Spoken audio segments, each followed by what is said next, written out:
Seja bem-vindo ao programa Você é Mais do Hoje News. Vamos levar até você conteúdos de qualidade e muitas novidades, especialmente para você que nos acompanha. Nesta semana, aconteceu um dos eventos mais aguardados do calendário Fashion, a Semana de Moda de Paris, que aconteceu entre os dias 27 de setembro a 5 de outubro. A cidade abriu as portas para a retomada dos desfiles presenciais com a temporada de Primavera-Verão 2022, que marca a volta das apresentações ao vivo e com a participação da plateia. Graças ao avanço da vacinação ao redor do globo, fashionistas de outros lugares do mundo começam a voltar à capital francesa depois de um hiato de quase 2 anos em função da pandemia. E isso inclui também personalidades brasileiras. Cris Pitangui, Camila Queiroz, Isis Valverde, Alessandra Ambrosio, Camila Coelho. Bem, os looks da atriz Bruna Marquezine, que prestigiou os desfiles da Semana de Moda em Paris, fez e ainda continua fazendo o maior sucesso na internet. Para assistir ao desfile da grife Isabel Marant, por exemplo, Bruna optou por um conjunto de alfaiataria. O vídeo em que ela aparece com o look sendo fotografada pelos paparazzi do evento em câmera lenta foi um dos mais comentados pelos admiradores da artista. Bruna apostou em um conjuntinho holográfico assinado pela grife sul-coreana Miss Shui, que já vestiu nomes como Miley Cyrus e Anitta. Vamos conferir o vídeo?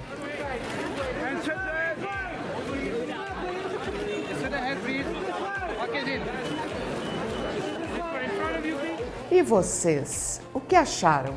Gostaram? Bruna parecia confiante e segura de si mesma, uma verdadeira ícone fashion. Estava linda. A Semana de Moda em Paris foi um grande sucesso.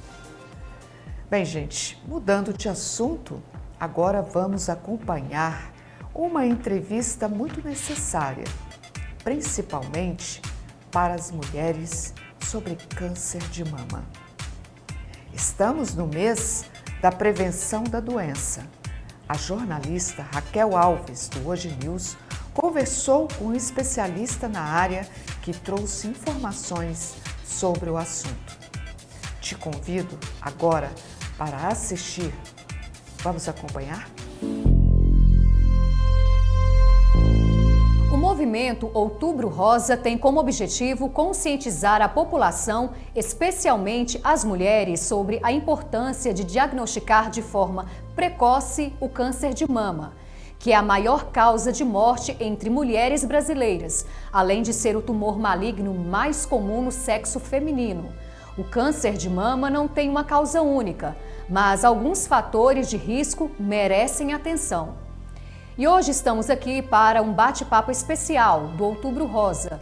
Vamos falar sobre a doença, sintomas, tratamentos, causas e prevenção.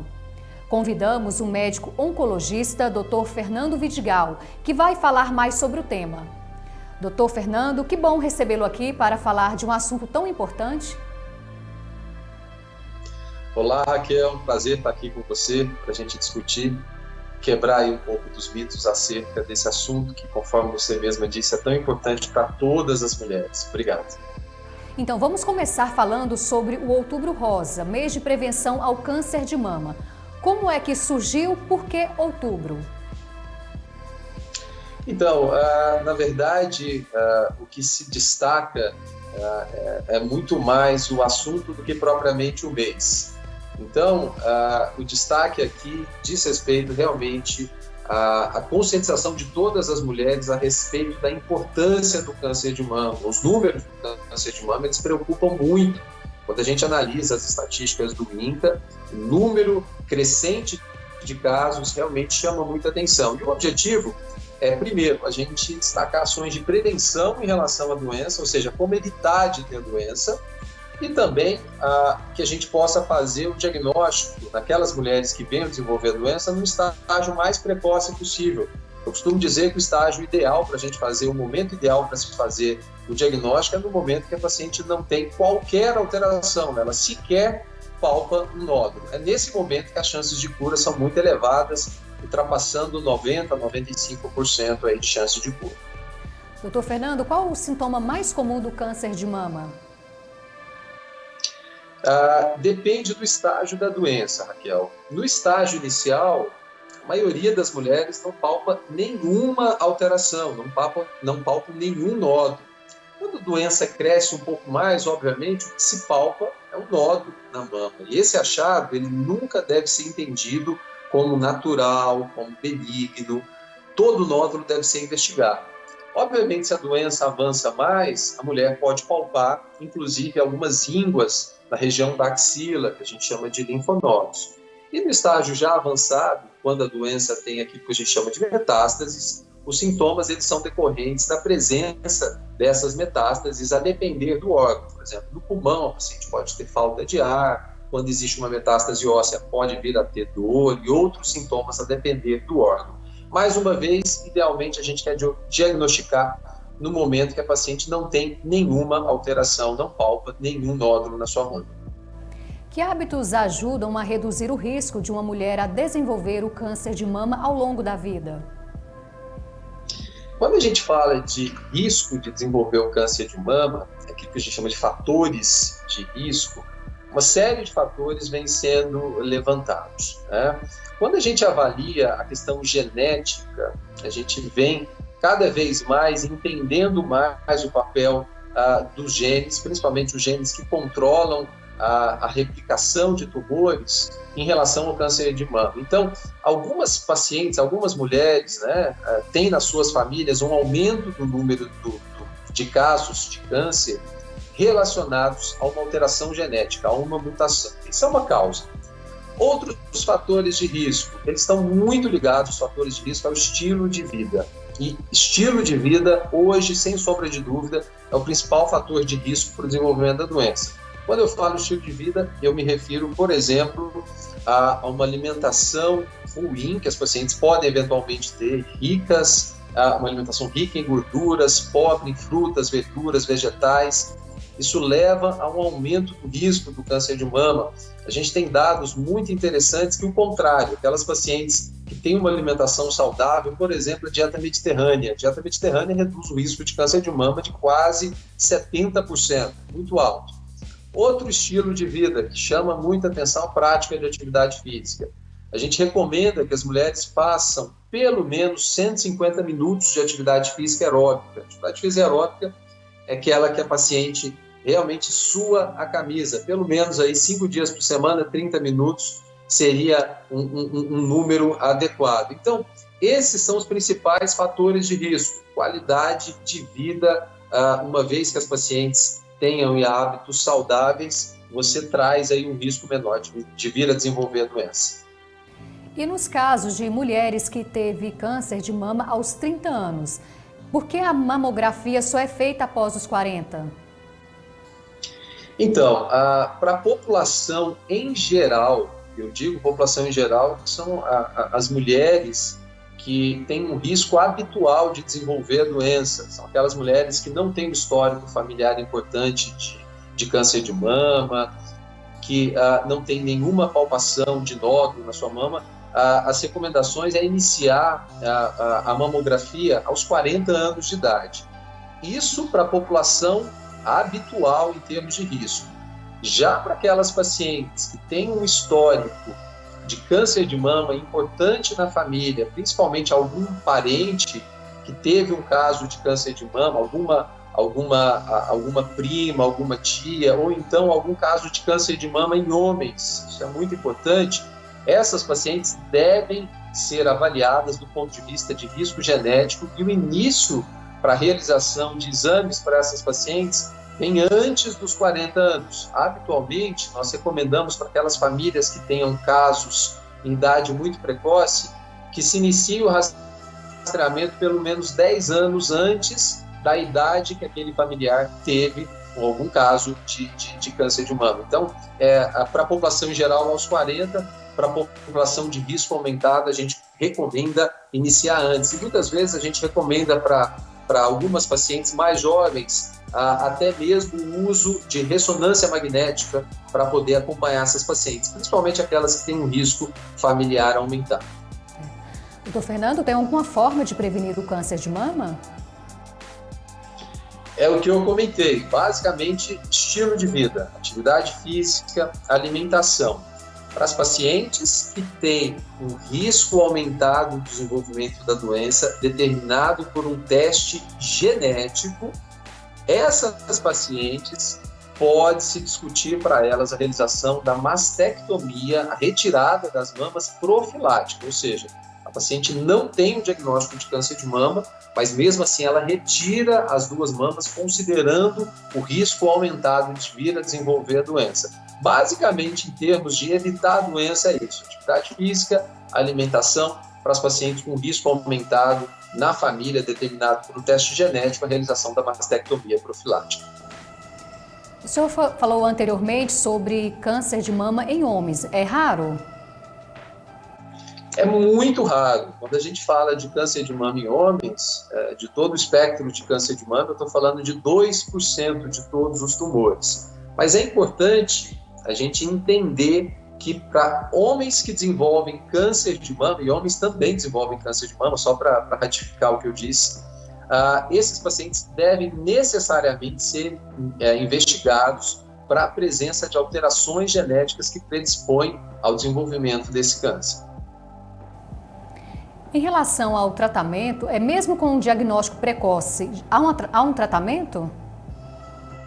Sim, o tratamento do câncer de mama, ele avançou muito, seja do ponto de vista cirúrgico. Hoje se faz, os mastologistas fazem procedimentos cirúrgicos cada vez mais conservadores, preservando a estética, então, muitas vezes já fazendo no mesmo tempo da cirurgia a reconstrução da mama, para que do ponto de vista estético não haja perdas para essas pacientes. Então a gente avançou muito do ponto de vista de cirurgia, a gente avançou muito em relação a tratamentos medicamentosos, e aí eu não me refiro só à quimioterapia, mas eu me refiro também a medicamentos que inibem a replicação celular, estratégias que bloqueiam hormônios que levam ao desenvolvimento do câncer de mama, que levam a uma recidiva, terapias-alvo, imunoterapia, uma série hoje de medicamentos já estão disponíveis para o tratamento, obviamente a depender do tipo de câncer de mama que essa paciente apresente,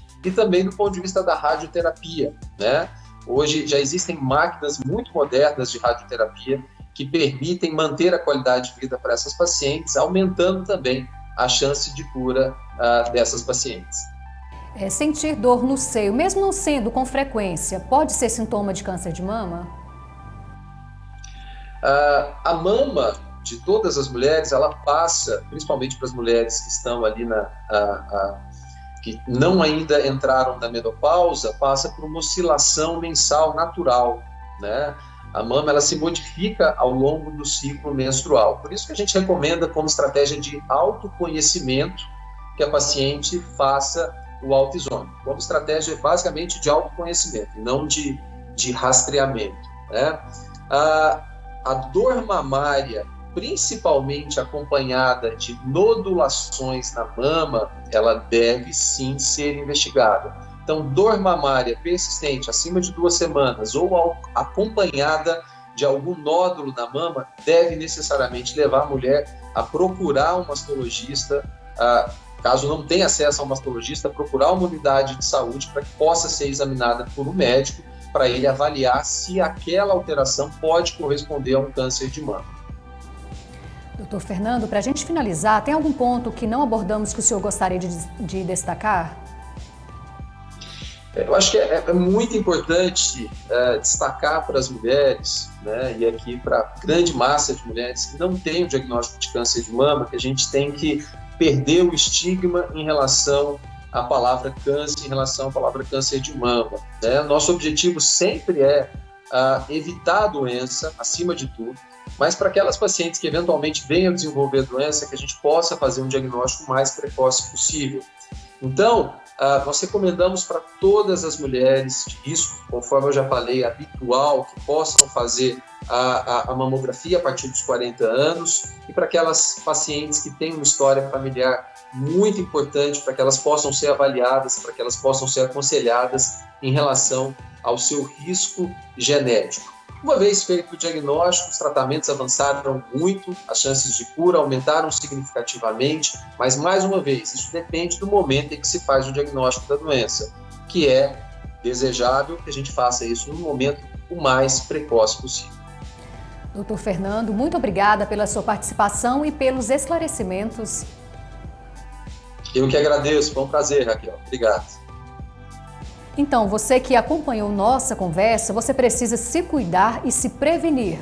É importante destacar que o Alerta Rosa precisa ficar ligado o ano todo, não apenas no mês da campanha de prevenção do câncer de mama, que é o mês de outubro. É isso mesmo, Raquel. A mulher precisa se cuidar. Sempre. Mudando de assunto, quem é que não gosta de saborear uma boa gastronomia? Acho que todos gostam. Eu mesma adoro passar feriadinhos e finais de semana em São Paulo. São tantas opções de comidas maravilhosas que o estômago agradece. Cada nova passada pela capital paulista me traz surpresas novas gastronômicas. Então, nada mais justo do que compartilhar essas experiências e dicas para você que gosta de comer bem. E é claro que eu trouxe para você dicas de lugares maravilhosos. Vou listar alguns desses spots. Vou começar pelo Italy. Além de opções deliciosas, o Italy é um lugar muito gostoso para passear em São Paulo. Um paraíso para quem é fã de comida italiana. Pode ter certeza que você encontrará excelentes opções por lá, como restaurantes especializados em carnes e peixes. O Italy é um misto de mercado gourmet mais restaurantes especializados em determinado tipo de comida. Lá tem massas, carnes, peixes, risotos, enfim, uma infinidade de prazeres à mesa. Tem de tudo. Eu provei um risoto do restaurante La Risoteria, muito bom por sinal. Mas o meu preferido é o restaurante Mare Pesce e Vino. A comida é de alta qualidade, num ambiente bonito, amplo e agradável. Vale a pena conhecer, tanto para quem gosta de comer, quanto para quem quer só passear. Sem dúvida, você vai querer voltar.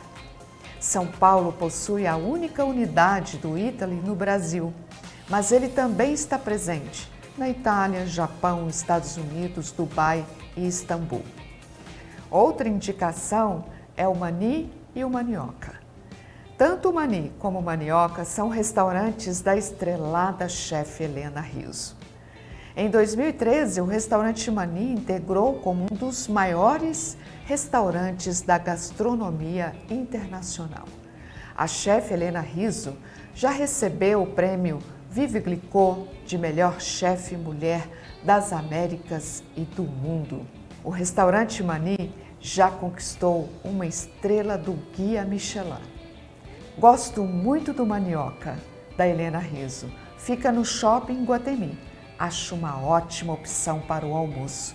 O ambiente é lindíssimo e o cardápio tem pratos caseiros com toque gourmet. Eu adoro o fettuccine de pupunha. Ele vem com ovo de gema mole envolvido em espuma de pupunha. Tem também um franguinho assado com pamonha. Meu Deus, é de comer rezando. E para fechar, no final, peça o delicioso bolo de chocolate. Ponto positivo para o ambiente agradável, bonito e moderno.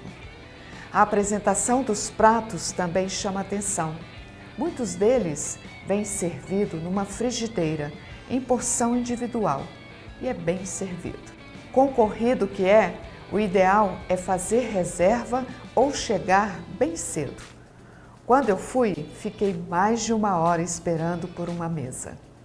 O lado bom é que a espera é feita num deck super agradável, onde já aproveita para tomar um bom vinho.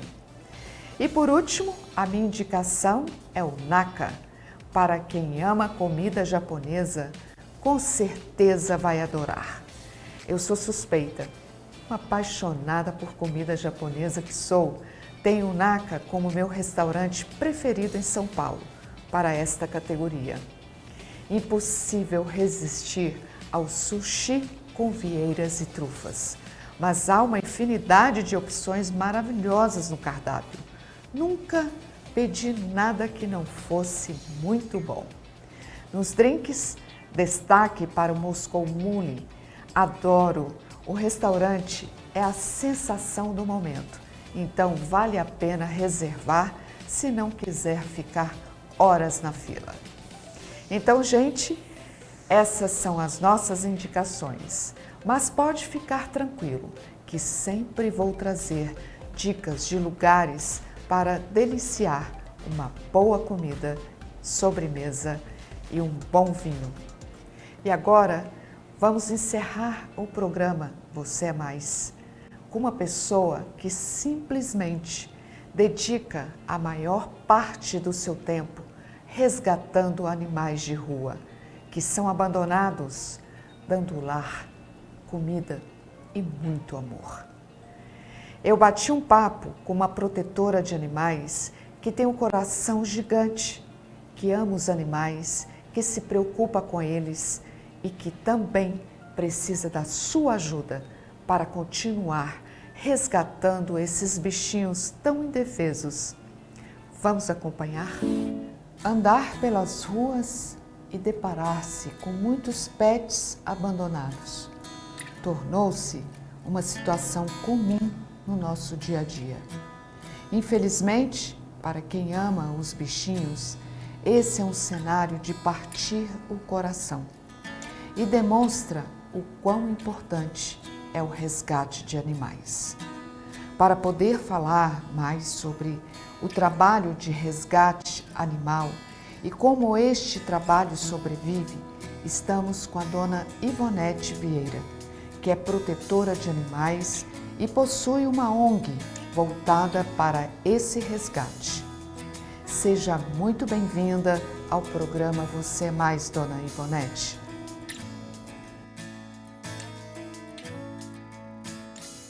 É um prazer enorme poder participar aqui com vocês e desde já eu que agradeço. Ivonete, como começou esse trabalho de resgate animal? Eu comecei há 9 anos atrás com um cachorrinho paraplégico que ele foi resgatado, mas ele ia ser eutanasiado por ser paraplégico e não achava ninguém para cuidar dele. E aí eu me dispus a cuidar dele, né? E através dele foi que eu conheci e entrei no mundo animal e fui vendo quão difícil era a situação desses bichinhos que eram abandonados. E o Tofu, ele foi atropelado e abandonado no local. E ele sofreu muito, muito, muito por ter sido abandonado, né? Atropelado e abandonado. Então ele era todo desfigurado, as perninhas todas machucadas, e aí eu cuidei dele.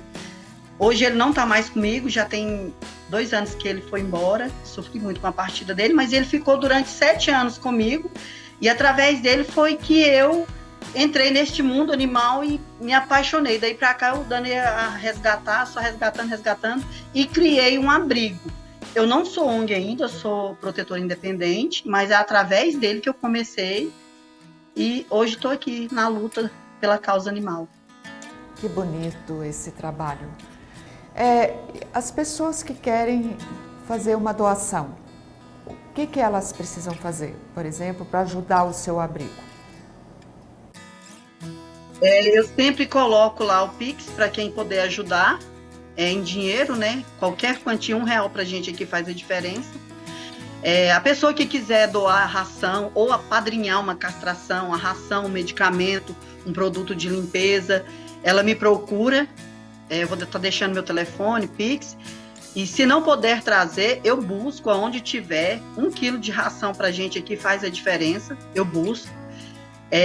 Quem quiser vir visitar o abrigo, eu não abro para todos, porque onde eu morava, eles abandonavam muito na minha porta.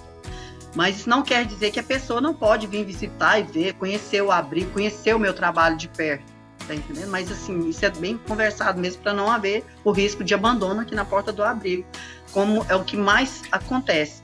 Porque não adianta eu sobrecarregar o abrigo, eu tenho que ter limite, né? Para que os que estão aqui sejam bem cuidados, que não adianta só amontoar também e ficar em confinamento. Eles, na medida que forem entrando, eles têm que ir saindo, né? Tem que estar pronto para poder ir para adoção. Aí vai abrindo vaga, um vai saindo, outro vai entrando. Ivonete, muito obrigada pela entrevista. Esperamos que mais pessoas entendam a importância desse tipo de trabalho e entendam que o pet precisa de amor e carinho e não serem abandonados em uma rua. Muito obrigada, Ivonete. Eu que agradeço. Gente, não abandonem, não comprem, adotem. Tem vários bichinhos aqui no abrigo esperando você, esperando uma família de raça, uma família para chamar de sua. E eles são só amor. Gente, não abandonem. Não tem condições, peçam ajuda, mas não abandone. É muito triste a realidade desses bichinhos. E muito obrigado pela oportunidade, pelo espaço. Quem puder ajudar, vai estar meu telefone, o Pix. Muito obrigado, gente. Muito obrigada mesmo. Gratidão. Obrigada, Ivonete.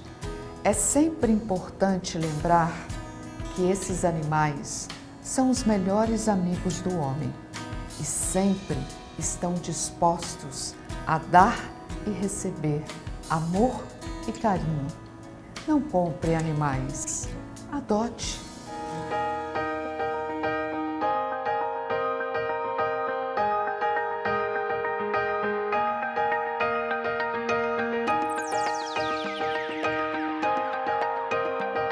Olá pessoal, aqui é a Ivonete do Lar de Recuperação Amigos do Tofu.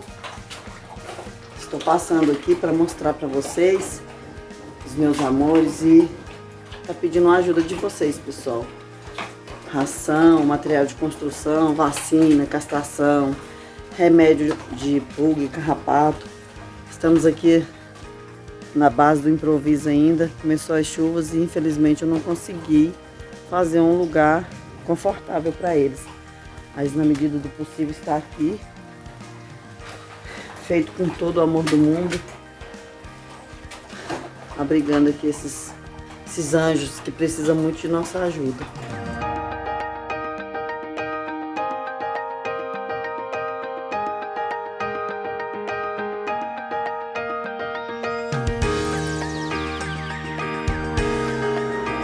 Olha, gente, eu me emociono de ver esse trabalho tão bonito e ao mesmo tempo árduo. Se você não pode adotar, vamos ajudar com ração, medicamentos. O abrigo dos animais precisa de você para continuar seu trabalho de resgate. Nós, seres humanos, estamos na natureza para auxiliar o progresso dos animais, na mesma proporção que os anjos estão para nos auxiliar. Portanto, quem chuta ou maltrata um animal é alguém que não aprendeu a amar. Bem, foi um prazer passar esse tempo com você. Na próxima semana tem mais novidades. Um grande abraço.